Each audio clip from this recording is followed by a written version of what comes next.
지금은 말씀 전하는 시간입니다. 오늘은 마음의 열린 문, 우리 제목으로 하나님의 말씀 전하겠습니다. 여러분, 오늘 우리가 사는 이 세상에는 마음에 닫힌 문이 많이 있습니다. 상처로 인해, 실패로 인해, 비교와 경쟁 때문에, 거절받을까 두려워서, 신뢰가 무너진 경험 때문에, 차별과 무관심으로 인해 사람들은 마음의 문을 닫고 살아갑니다. 또한 우리도 세상을 살다 보면 나를 배신한 사람, 이유 없이 나를 미워한 사람, 내 인생을 힘들게 만든 사람, 그 누군가 때문에 마음을 닫고 싶은 순간을 맞이할 때가 있습니다. 따라서 한 유명한 심리학자는 인간의 이 같은 마음을 이렇게 표현했습니다. 사람들은 다시는 같은 상처를 받고 싶지 않아서 마음의 문을 굳게 닫는다는 것입니다. 그러나 여러분, 오늘 하나님의 교회와 성도는 언제나 마음에 열린 문을 두어야 합니다. 누구든지 와서 안식을 얻고 용서와 사랑을 경험하는 곳이 되어야 합니다. 초대교회는 날마다 마음을 같이하여 성전에 모이기를 힘쓰고 하나님을 찬미하며 온 백성에게 칭송을 받으니 주께서 구원받는 사람을 날마다 더하게 하시니라 말씀했습니다. 여러분, 이것이 바로 열린 문의 교회의 모습이었습니다. 그들은 서로 사랑으로 하나가 되었고 자기 주장과 벽을 내려놓고 날마다 마음을 같이하여 상대를 받아들이는 열린 마음의 교회였습니다. 그리고 그랬더니 세상 사람에게도 칭송을 받고 수많은 사람 구원을 하는 놀라운 교회가 된 것입니다. 그리고 그 중에서도 특별히 안디옥 교회는 이러한 열린 문이 크게 열린 교회였는데, 왜냐하면 그들은 유대인들이 극도로 싫어하는 이방인에게도 복음을 전한 최초의 교회였기 때문입니다. 안디옥은 함께 상종조차 하지 않았던 유대인과 헬라인, 당시 천민이던 아프리카계와 왕실 출신 지도자가 함께 교회를 섬긴 그야말로 모든 것에 마음이 열린 교회였습니다. 그들은 인종, 신분, 국적을 뛰어넘고 복음 안에서 하나가 되었으며, 때문에 그들이 너무도 예수님을 닮아 그때부터 그들을 부를 때 오늘날의 크리스천이라는 단어, 바로 그리스도인이라는 말이 최초로 생겨났다는 것입니다. 또한 안디옥 교회는 그 유명한 바울과 바나바를 최초의 선교사로 파송함으로써 세계 선교의 출발점이 된 교회였습니다. 그 이후 안디옥 교회는 소아시아를 넘어 유럽까지 복음을 확장하는 세계 선교의 전초기지가 된 것입니다. 그래서 오늘 이 모든 것은 초대교회를 비롯한 안디옥 교회가 사람들을 향해 인종, 신분, 직업, 출신, 과거를 따지지 않고 크게 열린 마음을 가졌기 때문이었습니다. 그들은 비록 스데반의 순교로 인한 상처와 아픔까지도 가지고 있는 교회였지만 그것에 상관하지 않고 크게 열린 마음으로 그들을 핍박한 자들까지 품고 복음을 전했더니 역사상 위대한 교회가 되었습니다. 그렇습니다. 마찬가지로 우리도 오늘 우리 가운데도 상처 입은 자, 낙심한 자, 외로운 자, 죄인들, 심지어 교회를 핍박하고 싫어하던 이들에게도 마음에 열린 문을 두고 그들을 환영해야 합니다. 사람들은, 예수님은 사람들이 외면 사마리아 여인, 삭개오, 가나안 여인에게도 문을 여셨습니다. 사람들은 싫어했지만 예수님은 오늘 이 집에 구원이 임했다고 말씀하셨습니다. 그렇습니다. 오늘 교회와 성도는 누구든지 주의 이름을 부르는 자는 구원을 얻으리라는 말씀처럼 모든 이에게 열린 마음의 교회와 성도가 되어야 합니다. 그들의 상처를 씻겨야 합니다. 눈물을 닦아줘야 합니다. 아픔을 위로하고 죄까지도 용서해야 합니다. 왜냐하면 그들도 하나님이 사랑하시기 때문입니다. 우리도 사실 자격이 없는 사람들입니다. 그러나 우리도 하나님이 우리를 사랑하사 우리를 구원하셨습니다. 우리는 이 같은 사실을 깊이 깨닫고 우리도 마음에 열린 문을 가져야 합니다. 교회는 문이 닫혀 있으면 세상은 복음을 듣고 볼 수가 없습니다. 그러나 문이 열리면 복음의 구원의 빛이 세상 밖으로 새어나갑니다. 그리고 그 빛이 느껴질 때 세상은 구원을 얻는 것입니다. 크고 거창하지 않아도 우리의 마음의 열린 문을 통한 따뜻한 환영, 한마디 격려가, 용서와 위로와 초대가 누군가에게는 구원이 될 수 있습니다. 원수까지도 용서하며 받아들이고 그것을 통해 주님의 크신 역사를 볼 수 있게 되는 것입니다. 오늘 본문에도 보면 다윗이 사울에게 쫓겨 엔게디 광야에서 포위되어 목숨을 잃을 위기에 처합니다. 그런데 하나님의 도우심으로 다윗이 숨은 글에 원수 사울왕이 볼일을 보기 위해 혼자 들어 오히려 다윗이 사울을 죽일 수 있는 기회가 오게 됩니다. 그러나 그때 다윗은 사울왕을 죽이지 않고 놓아줬습니다. 왜냐하면 다윗은 원수를 향해서도 마음의 문을 닫지 않았기 때문입니다. 그는 모든 것을 하나님께 맡기고 마음의 은혜와 용서의 문을 열어놓았습니다. 사람들은 이렇게 말했습니다.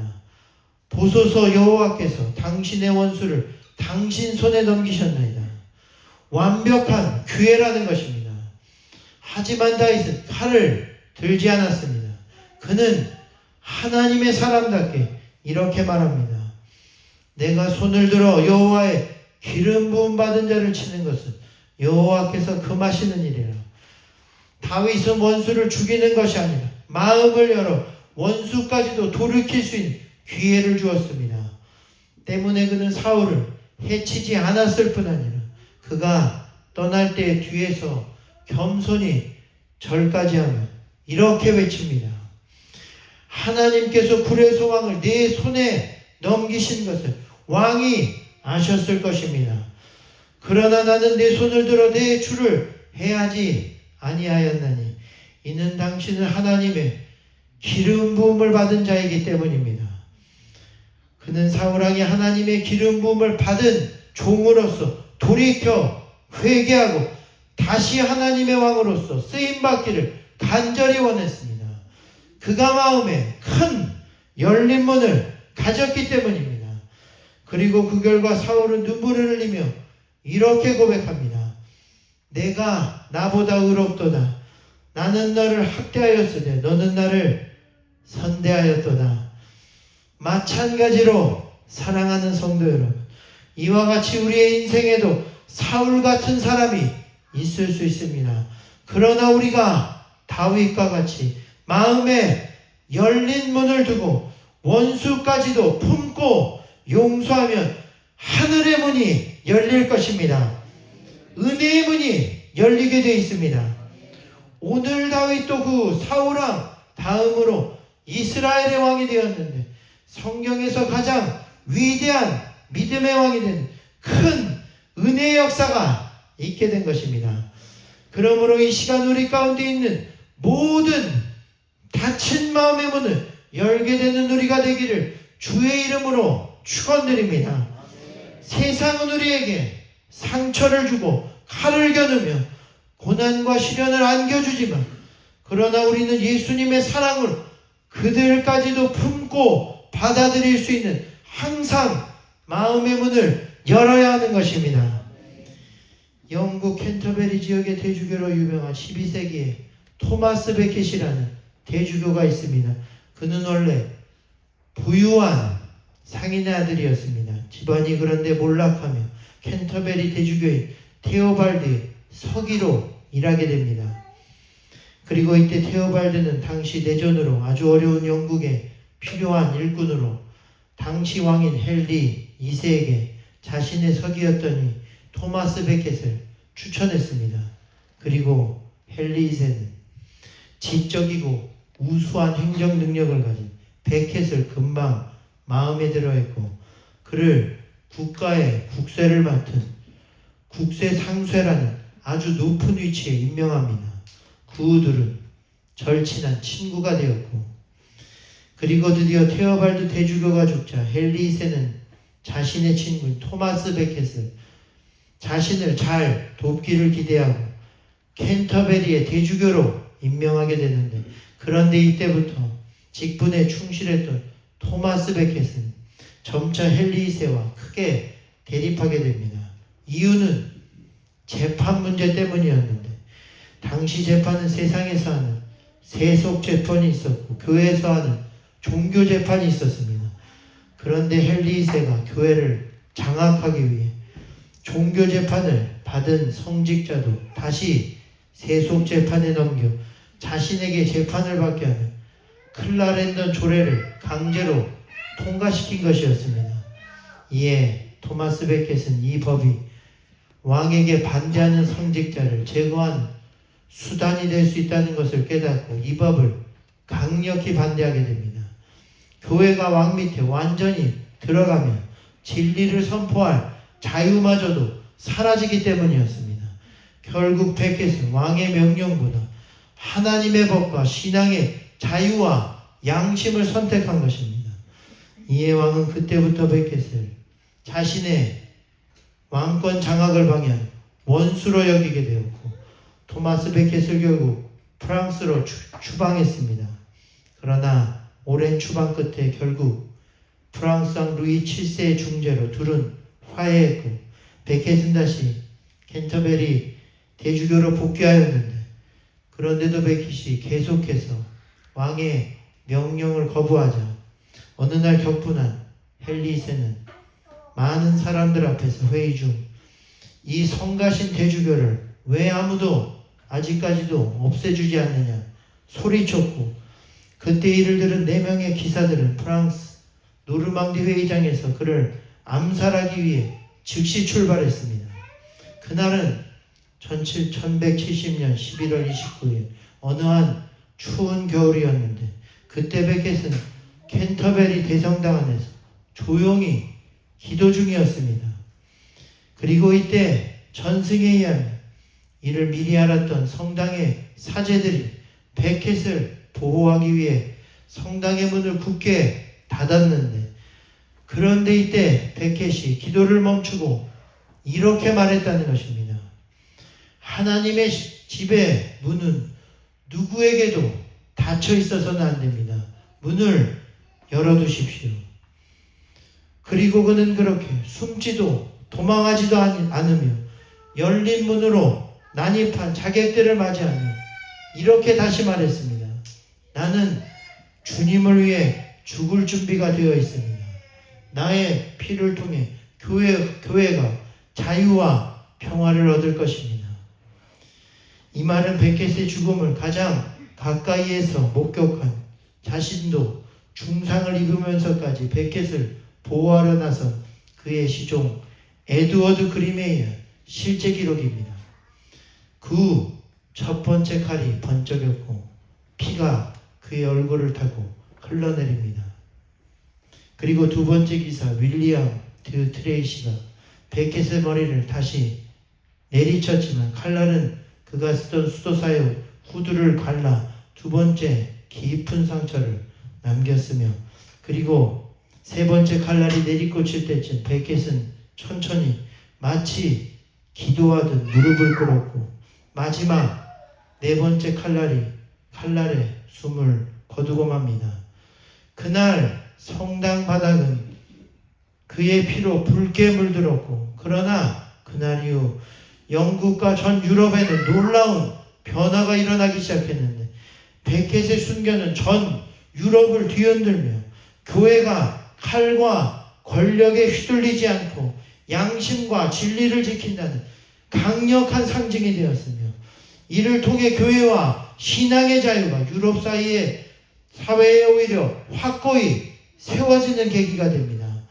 세상은 칼로 그와 그 교회의 신앙을 위협했지만 그러나 그는 마지막 순간까지 하나님의 집은 언제나 열려 있어야 한다며 오늘날의 교회들도 붙잡아야 할 교회의 정체성과 사명과 태도를 보여주었습니다. 그렇습니다. 오늘날에도 우리의 교회와 성도들 세상의 공격, 불신, 비난, 상처 때문에 우리의 문을 닫으려 할 때가 많습니다.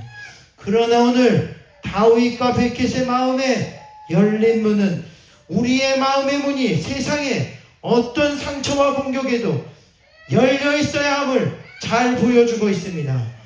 외롭고 상처 때문에 마음의 문이 점점 닫혀가는 시대. 그러나 교회와 성도만은 여기 들어와라. 이곳은 열려있다. 여기는 너를 내치지 않는 곳이다. 여기서 다시 시작해라. 라고 말하며 마음의 열린 문을 통해 수많은 영혼을 하나님께로 인도한 그런 교회와 성도가 되어야 하는 것입니다. 그러므로 이 시간 마음의 활짝 열린 문을 통해 어떤 상황과 사람도 품고 세상을 바꾸고 원수까지도 구원하는 우리가 되기를 소망합니다. 이를 통해 하늘의 문이 열리고 하나님이 주시는 축복과 은혜가 충만하게 될 것입니다. 오늘 그러한 저와 여러분이 되시기를 마지막 주님의 이름으로 다시 한번 축원드리겠습니다. 지금은 이를 위해 다시 한번 기도합니다. 하나님의 은혜 우리 다시 한번 부르고 기도하실 텐데 오늘 우리 가운데 모든 마음에 닫힌 문이 열려지게 하옵소서. 우리 함께 찬양하고 기도하겠습니다.